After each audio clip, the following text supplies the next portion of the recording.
Hello दोस्तों, मैं अजय आपका स्वागत करता हूं अपने यूट्यूब चैनल में। दोस्तों कैसे हो? आई होप आप सभी बढ़िया होंगे। दोस्तों तो आज देख रहे होंगे कि ये क्लास 9th लिखा है, तो मैं आज आप क्लास 9th की क्लास से स्टार्ट कर रहा हूं और ये पहली क्लास है दोस्तों। तो दोस्तों मैंने पूछा था कि कौन से चैप्टर से आप लोग पढ़ना चाहोगे, तो कुछ बच्चों ने कमेंट किया था कि हमें सबसे पहले यूक्लिड की ज्यामिति को के बारे में हमें पढ़ाइए, इस चैप्टर से पढ़ाइए। तो दोस्तों यदि आप मेरे चैनल में नए हैं तो दोस्तों चैनल को सब्सक्राइब कर लीजिए और ज्यादा से ज्यादा दोस्तों में शेयर कीजिए दोस्तों। तो चलो दोस्तों स्टार्ट करते हैं वीडियो को। तो दोस्तों वीडियो के एंड तक आप बने रहिएगा और चलिए। तो दोस्तों देखो, जो आपका ये यूक्लिड की ज्यामिति का पर्चा है, जो ये आपका चैप्टर 5 है। ओके, तो इसमें देखो जो ये यूक्लिड थे, ये देखो बहुत पहले, ये काफी पुराने गणितज्ञ हैं। दोस्तों देखो, जब पुराने समय में क्या था कि जब ज्यामिति वगैरह नहीं बनाई गई थी, तब कोई नापने की, भूमि को नापने किसी चीज की कोई वो नहीं थी, मतलब कि कोई भी तरीका नहीं था। तब क्या था, उस समय कोई जब टेक्निक नहीं थी, तो तब क्या था कि भूमि को नापने वगैरह में बहुत दिक्कत होती थी। क्या होता था उस समय, मिस्र में क्या है, नील नदी है, तो जब मिस्र में नील नदी में बाढ़ आती थी तो उसके जो किनारे जो भी एरिया होता था, वो बहुत सारा एरिया क्या कर देती थी, पानी से अपना क्या करती, पानी की बाढ़ आती थी। तो क्या होता था कि जो उधर जो नदी किनारे के जो खेत थे, उनकी क्या थी, जो सीमाएं थी, परिसीमाएं होती थी, तो वो टूट जाती थी। तो लोगों के सब खेत एक समान हो जाते थे, तो उनको ये नहीं पता पड़ता था किसका खेत कितना है। तब उस समय इतनी बहुत सारी प्रॉब्लम थी। तो उस समय के जो गणितज्ञ थे, उन्होंने कुछ ज्यामिति की कुछ भूमि को नापने के लिए कुछ टेक्निकों का आविष्कार किया और कुछ ज्यामिति के बारे में, ज्यामिति का भी काफी आविष्कार किया। उनमें से जैसे थेल्स थे, उनका भी काफी ज्योमेट्री में योगदान है।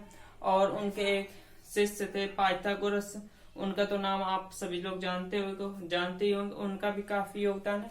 तो उसके बाद देखो, और एक ये यूक्लिड भी थे, इनका भी ज्योमेट्री में काफी योगदान है। तो दोस्तों हमें केवल यूक्लिड के बारे में हमें पढ़ना है, यूक्लिड ने जो बताया हमें उसके कुछ पॉइंट्स पढ़ना है। तो इनकी यूक्लिड ये कहाँ के थे, ये भी मिस्र के गणितज्ञ थे।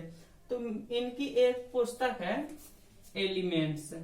इन्होंने क्या किया कि उस समय जितना भी मैथ का ज्ञान था, मैथ के बारे में जितना भी किसी गणितज्ञ ने बताया, तो उन सभी चीजों को उन्होंने एलिमेंट्स नामक एक पुस्तक बनाई, जिसमें उन्होंने क्या किया, सब पूरा ज्ञान जितना भी ज्योमेट्री के बारे में तब तक आविष्कार हुआ था, उस सब को क्या किया, इसमें एलिमेंट्स नामक पुस्तक में लिख दिया। तो इसी से क्या हुआ कि आगे पीढ़ियों में उस ज्ञान को बढ़ाने में मदद हुई। तो इनकी एलिमेंट्स को इन्होंने 13 अध्यायों में बांटा। एलिमेंट्स पुस्तक को उन्होंने कितने 13 अध्यायों में बांटा, और 13 अध्यायों में से प्रत्येक को क्या कहा जाता है, पुस्तिका कहा जाता है। प्रत्येक क्या मतलब जो 13 अध्याय है वो खुद एक पुस्तक के रूप में ही है। 13 पुस्तिका, तो उनमें से 13 पुस्तिका है, तो उनमें से एक है जिसका हमें कोई थोड़ा सा हमें पार्ट पढ़ना है हमें, ठीक है। तो यूक्लिड, और ये जो आपका ज्योमेट्री शब्द है, ज्यामिति, तो ये जो ज्यामिति है,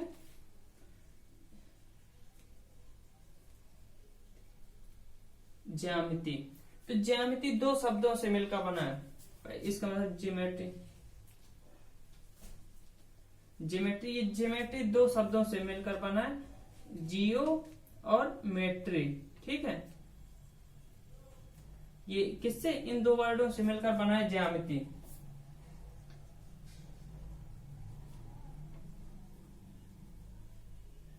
ठीक है, जियो और मेट्री 2 शब्दों से मिलकर। जियो का मतलब होता है भूमि, पृथ्वी, ठीक है, और मेट्री का मतलब होता है नापना। मतलब ज्योमेट्री का मतलब है कि पृथ्वी को नापना, मतलब भूमि को नापने की जो टेक्निक है उसको हम क्या बोलते हैं, ज्योमेट्री, ठीक है। ज्योमेट्री से आप किसी चीज का क्षेत्रफल निकालते हो, आयतन निकालते हो, मतलब कि ये सब नापने की ये जो टेक्निक है, ये सब ज्योमेट्री की देन है, ठीक है। तो अब देखो, यूक्लिड ने कुछ डेफिनेशन भी दी, तो हम उन डेफिनेशन के बारे में काफी बाद में मतलब विरोध भी है, कुछ सही साबित हुई, कुछ गलत, तो उनके बारे में हमें ज्यादा नहीं पढ़ना। इनके कुछ क्या है, अभिग्रहित हैं।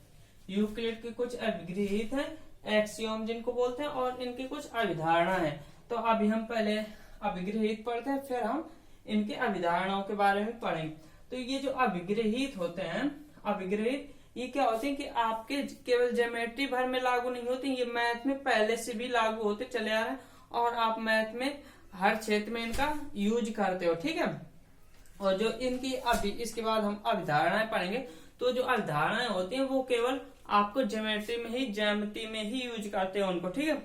तो दोस्तों देखो, पहले हम इनकी जो अभिग्रहित थी, तो इनकी कुछ अभिग्रहित इस टाइप से थी।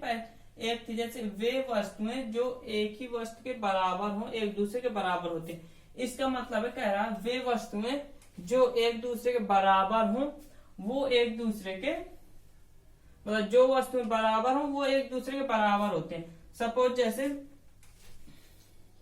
x है, ठीक है, x बराबर है 2, ठीक है, और आपका y बराबर है 2, यानी x भी 2 के बराबर, y भी 2 के बराबर है, तो यानी ये x और y भी क्या होंगे, बराबर।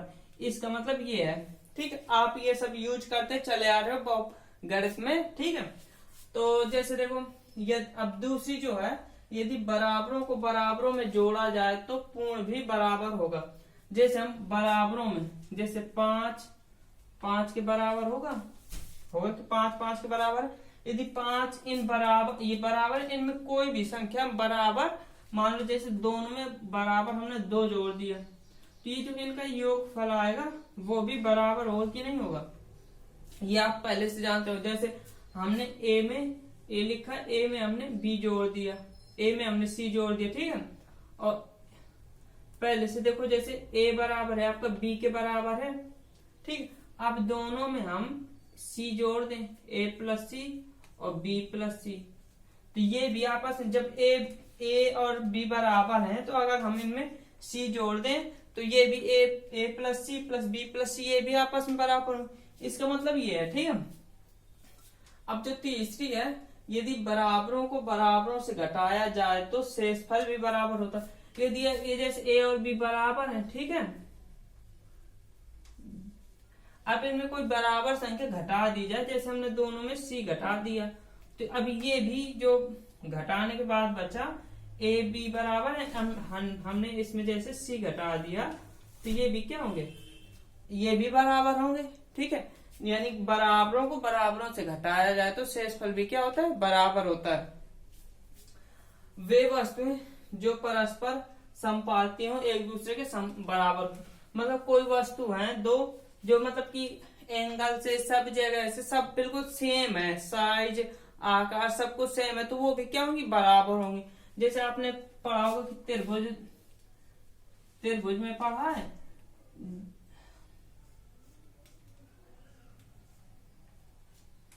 त्रिभुज में 2 त्रिभुज होते हैं जिनके क्या होते हैं कि 3 चीजें बराबर दिखा दो, या 3 एंगल दिखा दो, या 3 कोण दिखा दो, तो वो त्रिभुज क्या होते हैं, एक जैसे होते हैं, बराबर होते हैं। अब मान लो जैसे कुछ भी है, जैसे सर्किल है, ठीक है, कोई सर्किल है, इसकी क्या है, रेडियस सेम है, ठीक है। तो ऐसे दूसरा सर्किल है, इसकी, इन दोनों की रेडियस सेम है, सब कुछ सेम है, तो ये दोनों सर्किल भी बराबर होंगे कि नहीं होंगे। इसका मतलब ये है, ठीक है। पूर्ण अपने भाग से बड़ा होता है। अब जैसे पूर्ण है, कोई भी संख्या पूर्ण है, तो उसका जो कोई भी वस्तु है पूर्ण है, उसके जो भाग होंगे उससे हमेशा वो बड़ी होती है। जैसे मान लो, जैसे ये लिखा है आपका 15 लिखा है, ठीक है, 15 के हमने 2 पार्ट किए, मतलब इसके गुणनखंड किए 3 और 5, तो ये जो 15 होगा हमेशा इन 3 और 5 से बड़ा होगा कि नहीं होगा। अब जैसे ज्योमेट्री में समझो, जैसे ये सर्किल है, ठीक है, सर्किल का हमने इतना पार्ट अलग कर लिया, इसका हमने इतना पार्ट अलग कर लिया। अब इतना पार्ट, एक ये पार्ट है, 2 पार्ट है, तो ये जो पूरा होगा तो इससे भी, इस पार्ट से बड़ा होगा, इस पार्ट से, मतलब कि जो भाग होंगे, इसके पार्ट होंगे, उनमें से कोई भी पार्ट, चाहे जितना बड़ा पार्ट लो, लेकिन जो पूर्ण होगा वो हमेशा बड़ा ही होता है, ठीक है। अब जैसे आपको मान लो कोई भी वस्तु है, मान लो आपका समझ में आ गया होगा। अब ज्यादा समझाने की जरूरत नहीं। मान लो जैसे कोई भी आपका तरबूज है, ठीक है, इसके हमने कई पार्ट किए, ठीक है, एक पार्ट इतना बड़ा किया, एक पार्ट इतना, एक पार्ट इतना। तो इनमें सबसे बड़ा पार्ट कौन सा? ये वाला पार्ट सबसे बड़ा है। तो ये सबसे बड़ा पार्ट भी क्या वो पूरे से हमेशा छोटा ही होगा। यानी जो पूर्ण होगा वो हमेशा भाग की, चाहे ये भाग लो इतना, चाहे इतना भाग लो, चाहे इतना भाग लो, पर लेकिन ये जो पूरा होगा उससे हमेशा पूरा हमेशा बड़ा ही होगा, ठीक है। एक ही वस्तु के दोगुने परस्पर बराबर होते हैं। कोई भी वस्तु हो, अगर हम उसका जैसे ए है और बी के बराबर है, अब अगर हम इनका दोगुना करें तो ये 2a बराबर 2b भी होगा कि नहीं होगा, ठीक है। इसका मतलब ये है कि किसी एक ही वस्तु के, मतलब कि एक ही वस्तु है, उसके दोगुना करें तो हमेशा बराबर ही, दोगुना करने पर भी वो बराबर ही होंगे जब वो एक ही वस्तु है, ठीक है। एक ही वस्तुओं के आधे परस्पर बराबर होते हैं। अब जैसे एक सर्किल है, इसके दो पार्ट किए, ठीक है, ये आधा है और ये भी आधा है। तो ये जब आधे हैं तो ये भी आपस में बराबर होंगे कि नहीं होंगे? एक ही वस्तु के आधे जब करें तो वो भी आपस में बराबर होंगे। जैसे a बराबर आपका b था, अगर इनका हम आधा कर दें a/2 बराबर b/2 भी होगा कि नहीं होगा, ठीक। यानी अगर वो आपस में बराबर है, उनका आधा भी कर दें तो वो भी आपस में बराबर होंगे। दोस्तों आपको अगर ये नोट करना हो तो नोट कर लो, मैं सामने से हट गया। अब देखो, अब दोस्तों हम इनके कुछ अवधारणा है उनके बारे में अब हम सीखेंगे। तो बच्चों अभी हमने यूक्लिड के अभिक्रिय हितों के बारे में, एक्सियोम के बारे में पढ़ा। अब दोस्तों अब हम पढ़ रहे हैं इसके यूक्लिड की अवधारणाओं के बारे में अब हम पढ़ेंगे। दोस्तों तो देखो यूक्लिड की 5 अवधारणा आपको पढ़नी, ठीक है। तो 5 में जो पहली अवधारणा है वो क्या है? एक बिंदु से एक अन्य बिंदु तक एक सीधी रेखा खींची जा सकती है। ये आपको ऐसे समझ में ना आ रहा हो तो इसको देखो ऐसे भी समझ सकते हो। दिए हुए दो बिंदुओं से होकर एक अद्वितीय रेखा खींची जा सकती है। मतलब कोई दो बिंदु दिए हैं, जैसे एक ये बिंदु दिया है और एक आपको ये बिंदु दिया है, ठीक है। तो इनसे आप अगर कोई लाइन खींचना चाहो तो वो केवल एक ही लाइन खींच सकते हो, ठीक है। अब ये नहीं आप कर सकते कि आप सीधी रेखा, मतलब एक ही केवल सीधी रेखा खींची जा सकती है। ये नहीं कि आप ऐसे जाओ तो ये इस पॉइंट से कहाँ जाएगी, ऐसे कहीं को जाओ, कहीं को भी जाओ, इस साइड को जाओ, कितनी भी रेखाएं खींचो, इससे इस पॉइंट से नहीं जाएंगे। केवल ऐसी एक ही रेखा होगी जो इस पॉइंट से जाएगी। अगर इस पॉइंट से दूसरी भी जाएगी तो वो क्या होगी? यही रेखा होगी। मतलब कि केवल दो बिंदुओं से केवल एक ही सीधी रेखा खींची जा सकती है। इसका मतलब ये है, ठीक है, ओके। अब देखो जो केवल इसकी अवधारणा ये वाली लाइन है, ये है, ठीक है। ये तो मैंने आपको समझाने के लिए है लिख दिया, ठीक है। और देखो जो दूसरी अवधारणा, एक शांत रेखा टर्मिनेटेड लाइन को अनिश्चित रूप से बढ़ाया जा सकता है। मतलब एक जो शांत रेखा होती है, जैसे ये है शांत रेखा, मतलब कि शांत रेखा का मतलब है जैसे एक ये रेखा। अब ये रेखा, शांत रेखा का मतलब होता है जिसको अभी हम लोग अब क्या बोलते हैं? लाइन सेगमेंट, रेखा खंड। मतलब कि ये कोई लाइन का पार्ट है, अगर इसमें दोनों साइड एरो लगा दिए जाए, मतलब कि दोनों साइड, मतलब कि इसका मतलब कि इनको हम दोनों साइड बढ़ा सकते हैं। कि क्या होती है? लाइन, अगर इसके दोनों साइड पॉइंट है, ठीक है, मतलब कि ये तो क्या, ये एक रेखा का पार्ट है, इसको क्या बोलते हैं? रेखा खंड। तो कह रहे एक लाइन सेगमेंट को अनिश्चित रूप से बढ़ाया जा सकता है। मतलब कि इसको हम दोनों साइड ऐसे कितना भी बढ़ा सकते हैं, ठीक है। इसका मतलब ये है, ठीक है। ये आपको इजिली समझ में आ गया होगा, कोई दिक्कत नहीं होगी। अब कह रहे अगली जो है वो है किसी को केंद्र मानकर और किसी त्रिज्या से एक वृत्त खींचा जा। हम किसी भी पॉइंट को केंद्र मान ले और कितनी भी रेडियस मान ले, 2 सेंटीमीटर, 3 सेंटीमीटर, कितनी भी सेंटीमीटर मान सकते हैं, मीटर में मान सकते हैं, कोई भी, मतलब कि कितनी भी त्रिज्या का हम वृत्त खींच सकते हैं। अब वो डिपेंड किलोमीटर की भी मान सकते हैं। अब डिपेंड है वो करता है कि डिपेंड इस पर करता है कि हमारे पास जो हम खींच रहे हैं जिस पर वृत्त वो कितना बड़ा है, ठीक है। तो हम कितना भी बड़ा, मतलब कि किसी भी रेडियस का हम वृत्त खींच सकते हैं। इसका मतलब ये है, ठीक है। अब देखो जो दोस्तों अगली है, जो सभी समकोण एक दूसरे के बराबर होते हैं। कह रहा है कि जो भी समकोण थे, समकोण का मतलब होता है क्या? 90 डिग्री का एंगल। तो जितने भी समकोण होते हैं 90 डिग्री के एंगल होते हैं वो आपस में बराबर होते हैं। जैसे आपको एक ये समकोण जैसे है आपका, ठीक है, ये 90 डिग्री का एंगल है, ठीक है, एक ये 90 डिग्री का एंगल आपका बना है, मान लो ये आपका 90 डिग्री का एंगल बना है, ठीक है, और आप मान लो एक ऐसे 90 डिग्री का एंगल बना है। कितने भी कैसे बनाओ, अगर ये 90 डिग्री समकोण है तो ये आपस में क्या होंगे, बराबर होंगे, इसका मतलब ये है, ठीक है। अगली जो है, यदि एक सीधी रेखा को दो सीधी रेखाओं पर गिरकर अपने एक ही ओर अंतः कोण इंटीरियर एंगल इस प्रकार बनाए कि दोनों कोणों का योग मिलकर दो समकोणों से कम हो, ठीक है, तो वे दोनों सीधी रेखा अनिश्चित रूप से बढ़ाए जाने पर उसी ओर मिलती हैं जिस ओर यह योग दो समकोणों से कम होता है। अब ये अभी आपको समझ में ना आई होगी, ये देखो इसका मतलब ये है, कह रहा है कि यदि दो रेखाएं ले हम, ठीक,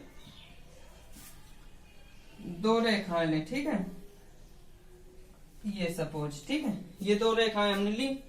अब ये दो, इन दोनों रेखाओं को लेने पर कह रहा है कि ये दोनों रेखाएं, जैसे ये रेखा है और एक ये रेखा है, अगर हम इन पर कोई दूसरी रेखा खींचे, ठीक है, इन पर कोई दूसरी सीधी रेखा ऐसे खींचे तो ये रेखाएं उस ओर में लेंगी, मतलब ये जो दो रेखाएं लेने पर इनमें अगर कोई दूसरी तीसरी रेखा एक और मतलब कि इन दोनों को कट करती हुई प्रच्छेद करती हुई एक और रेखा खींचे तो ये रेखाएं उस ओर, मतलब कि इन रेखाओं को हम बढ़ाते चले जाए ऐसे, इस ओर भी, इस ओर भी, और इसको भी इस ओर और इसको भी इस ओर, तो मतलब ये किस उस साइड का प्रच्छेद करेंगी, इनको बढ़ाया जाए तो ये उस साइड पर छेद करेंगे जिस साइड इसके द्वारा बनाए गए अंतः कोणों का योग, ये जैसे ये एंगल बना, ये एंगल बना और ये एंगल बना, ये एंगल, तो इन जिस साइड की इन कोणों का योग अंतः कोणों का योग दो समकोणों यानी 180 डिग्री से कम होगा। यानी अगर इस साइड का 180 से कम है, दो समकोण यानी 90 प्लस 90 यानी 180, यानी जिस साइड का ये सम योग 180 से कम होगा ये दोनों रेखा उसी ओर पे छेद करेंगे, और जिस ओर ये 180 ज्यादा होगा उस ओर चाहे कितनी बढ़ाते चलो जाए प्रच्छेद नहीं करेंगे, जिस ओर कम होगा उसी ओर ये रेखा प्रच्छेद करेंगे। अब जैसे आपको, जैसे अगर दोनों मतलब कि अगर इनका सम कितना हो 180 हो, मतलब कि क्या हो, इन दो इस कोण का योग और इस कोण का योग 180 हो, तब ऐसे में क्या हो जाती है, ये रेखाएं समांतर हो जाती हैं और ये कहीं पे छेद नहीं करेंगे। तो दोस्तों आपको इतना समझ में आ गया होगा। अब दोस्तों अगली वीडियो से हम नोट करना हो जिसको तो नोट कर ले पूरा, ठीक है। अगली वीडियो से हम दोस्तों एक्सरसाइज 5A पढ़ेंगे, ठीक है, एक्सरसाइज 5A पढ़ेंगे, और ये जो आपकी 5 अवधारणा है, ठीक है, इसके बारे में भी हम अभी और कुछ पढ़ेंगे, ठीक है। एक्सरसाइज 5.2 में अभी हम इसके बारे में अभी और कुछ पढ़ेंगे और एक्सरसाइज 5.1 में पढ़ेंगे। अब दोस्तों अगर वीडियो अच्छी लगी हो तो दोस्तों वीडियो को लाइक कर दो यार, एक लाइक तो बनता है कम से, और चैनल को ज्यादा से ज्यादा शेयर करो और दोस्तों सपोर्ट करो ताकि मैं जल्दी से जल्दी आपके लिए लाइव क्लास लेकर आ सकूं। दोस्तों यदि आप चाहोगे तो विद इन 1 महीने में आप सभी लोग यदि मिलकर चाहोगे तो 1 महीने में आप 1000 सब्सक्राइबर कंप्लीट करवा सकते हो। जिस दिन से मेरे 1000 सब्सक्राइबर हो जाएंगे मैं आपको जल्दी से फिर आपको मैं लाइव आ सकूंगा ताकि और आपको अच्छे से पढ़ा सकूं। अभी जो वॉइस में प्रॉब्लम हो सकती है, वॉइस साफ ना आ रही हो या क्वालिटी में दिक्कत हो, वो सारी प्रॉब्लम आपकी दूर हो जाएंगी जिस दिन से लाइव क्लासेस शुरू हो जाएंगी। तो दोस्तों ज्यादा से ज्यादा वीडियो को शेयर करो और अपने दोस्तों तक जल्दी ज्यादा से ज्यादा शेयर करो, वीडियो को ज्यादा से ज्यादा, चैनल को सब्सक्राइब करो दोस्तों ताकि जल्दी से जल्दी 1000 सब्सक्राइबर कंप्लीट करो ताकि मैं आपके लिए लाइव क्लासें लेकर आ सकूं। तो दोस्तों अभी वीडियो अच्छी लगी हो तो यार जल्दी, अभी तक लाइक नहीं किया तो यार लाइक कर दो यार। जय हिंद दोस्तों, जय भारत, वंदे मातरम दोस्तों, अपना ख्याल रखिएगा दोस्तों।